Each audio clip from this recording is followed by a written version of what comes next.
Story 1. My husband's younger cousin is working in our area. His lease was temporary, where he was living, so he's staying with us while he looks for a new place. Honestly, I'm not a big fan of his. He's kind of bratty, but what really made me not stand him is his attitude towards our 8-month-old daughter. Anytime the subject of my daughter or kids comes up, he finds a way to make it about being child-free. For example, when we announced our pregnancy to his family, everyone was happy for us. His reaction was, "Ew, that's so gross." He then told us, "Sorry, it's just weird for me to think about being pregnant if I were a woman. I'm glad I'll never have to experience it." This already put us off and soured the moment. His behavior didn't change throughout my pregnancy, so we ignored him.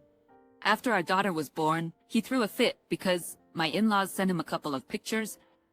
He called my husband and asked him to tell their parents not to send him anything because not everyone cares about babies. We weren't even the ones who sent it to him, but he was still mad at us for shoving our baby down his throat. My husband got mad about his attitude. His folks say he's just expressing himself and not to take it personally. However, when we let him move in, his behavior only got worse. If my daughter cries, he loudly says, "Oh my God, shut her up." This is why Yada Yada won't have kids. She's so annoying and needy. He even makes dramatic gagging noises when we're feeding her vegetables and tells us to take her somewhere else for that, which we don't. My husband just tells him to deal with it. I can understand someone personally not liking kids and never wanting any, but what I don't understand is going out of your way to always talk about how much you hate them. Anything my daughter does, he always has to say something negative. I don't appreciate that kind of attitude towards my child. Earlier, my daughter hit her arm and started screaming.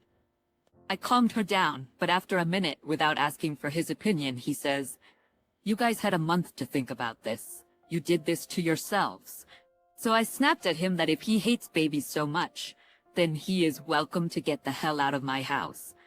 I don't understand what deep hate he has for kids, but maybe he should consider getting some therapy, because it's one thing to not like them, but it's another to constantly express such negativity towards them. It's one thing to not like someone, but it's another to constantly make it known how much you despise them. I was tired of him annoying rants while he was eating our food for free and complaining about a baby while acting like one himself. So yeah, I said quite a bit. He didn't say anything in response, but he told my husband. Then he told their parents. And now they think I'm a jerk because I threatened his living situation when he had no other place to go. My husband agrees with me, which caused an argument with his parents. I understand that he's still young and immature, which is why I'm asking if I should tag along. Story 2. I am a 42-year-old woman and the second youngest of 8 children. I was a surprise baby born late in my parents' lives, and I was a young teenager when my dad started to feel restless and wanted to get out of the house more. He began taking hobby classes, and I was always dragged along to each and every one. As a result, I have a wide range of unusual crafting skills, including ratchet, knitting, basket weaving, quilting, cake decorating, and oil painting. While I am not an expert in any of these, I am fairly competent. After my father passed away, I started using his old crafting supplies to make gifts for my siblings out of his belongings. Each one received an afghan, a scarf, an egg basket, and more. It was my way of keeping my dad's memory alive every year. The knit sweaters were where things got a little tricky. I had made 3 sweaters before running out of wool. I didn't realize it until I was too far into the project. I quickly grabbed some more wool, trying to get a variety to avoid it being obvious. I made some adjustments, splitting 2 of the existing sweaters and adding on more using the new wool. I wanted everyone to have at least some of my dad's wool in their sweaters. When I wrapped them, I didn't bother labeling them with names. Everyone was just happy to receive a nice sweater. It was the last crafting project I did with my dad, and I was relieved to have finished them all. During lunch 2 weeks ago, I mentioned to my brother that only one of the sweaters was made entirely from my dad's wool because I had run out. He immediately told me that he had noticed and appreciated the effort. My brother immediately asked me which one I had given away. I explained that I wasn't sure at the time and reiterated that there simply wasn't enough wool to go around. He became annoyed and demanded to know why I didn't make sure to give the one made entirely of our dad's fabric to him, as he was the oldest sibling. As expected, the situation quickly escalated. My brother called our other siblings to try and solve the mystery, and now they are all texting and posting pictures of their sweaters trying to figure out who got the real one and whose were fake. Thanks to all the pictures, I now know exactly which one was made entirely of our dad's wool. But I'm playing dumb. You can't have that much wool sitting in your lap for months without recognizing it. I've received more than a few nasty messages about it from my siblings' friends, who seem to think it was incredibly rude of me to pull a trick like this. In hindsight, I realize I should have just divided all 3 sweaters evenly. But it was so stressful rushing to finish them in time for Christmas, only to have to split 2 of them, and then expand them back out again. So am I the one at fault for not giving my siblings an equal share of our dad's fabric for their Christmas sweaters? At this point, I feel like I should have just made 3 sweaters and explained the issue, but let them figure it out. Moving on to story 3, my daughter Daisy came out as bisexual a couple of months ago. Most of our family accepted her, although I know she was hurt by some of our actions when she came out. We were still in contact with family and friends who didn't accept her, but we tried to be as supportive as we could.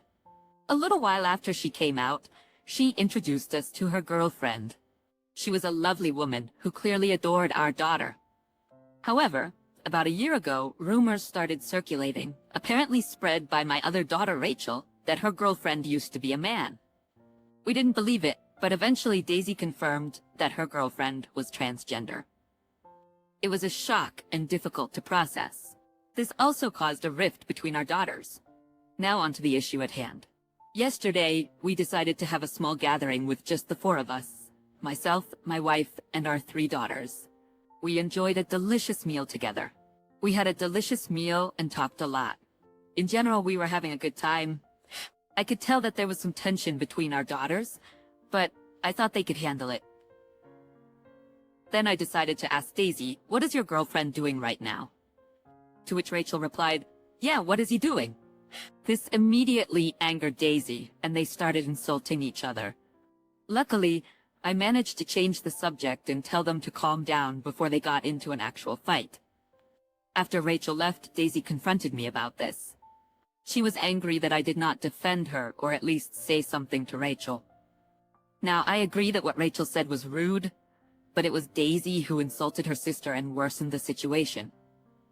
So, I don't think it would have been right for me to defend or pick a side. But she didn't see it that way. She told me, "Either you do something or I won't visit again," which hurt me a lot. Since then, I have not talked to either of them directly, but apparently the rest of the family is choosing sides. Daisy is still very angry at me, and although I understand why she was angry at her brother, I think she's being unreasonable with me. This is story 4. This happened back in August, but I'm still getting shit for it. So now I'm asking you guys, I'm a 26-year-old female, and my brother is 24. He's been dating this woman for about a year, and he shouldn't be. He's constantly testing her to see if she'll cheat or lie, and no matter how many times she passes his test and says that she rightfully doesn't like the test, he'll still say he can't trust her but also won't break up with her. Our family has told him to stop the test, and so have some of his friends. But his logic is that if she loves him, then she'll know that he needs to be able to trust her. She went out with some friends and mentioned it, so he'd know she would not respond for a while. And my brother, who knew some people who were going to the same club that night, told the boy that he's kind of friends with that, so she was single and interested in hooking up, and tested her. Again, his girlfriend apparently gets it on, realizing it's a test again, leaves the club, calls him, and asks him if it's a test.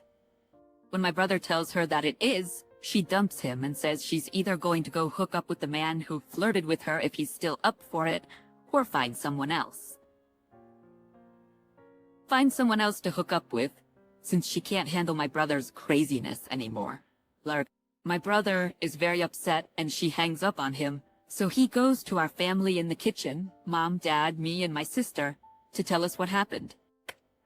He says that she cheated and now the relationship is over. We're all obviously upset for him and then get the actual story out of him. I laughed in his face because he lied. He caused the breakup. And it was what everyone warned him would happen if he kept testing her. My brother called me every name under the sun, and our parents said that even though he was in the wrong, I should still have been sensitive to how he was feeling and kept my thoughts private. And because I didn't, am I the asshole?